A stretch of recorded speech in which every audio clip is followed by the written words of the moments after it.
बाई. तर ज्वेलर्समध्ये गहाण ठेवलेले दागिने व्यापाऱ्यानं विकल्याच्या रागातून ज्वेलर्स व्यापाऱ्याचं अपहरण करून त्याच्या पत्नीकडून 79 ग्रॅम सोन्याचे दागिने लुटण्यात आले। याबाबत व्यापारी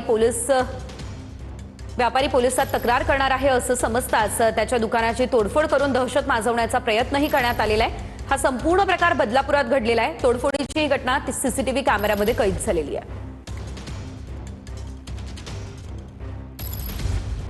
आणि आता एक मोठी बातमी बघा, अभिनेत्री कृती सननची वादग्रस्त जाहिरात अखेर हटवली आहे। रक्षाबंधनासंदर्भात केलेली जाहिरात हटवण्यात आली आहे। जाहिरातीमधील तोकड्या कपड्यांवरून वाद झालेला होता। एका ज्वेलरी ब्रँडची ही जाहिरात होती ज्यामध्ये कृती सननने तोकडी कपडे घातलेले होते आणि त्यावरून सोशल मीडियावरती एक विशिष्ट अशी मोहीम सुरू झालेली होती आणि त्यानंतर आता ही जाहिरात हटवण्यात आलेली आहे।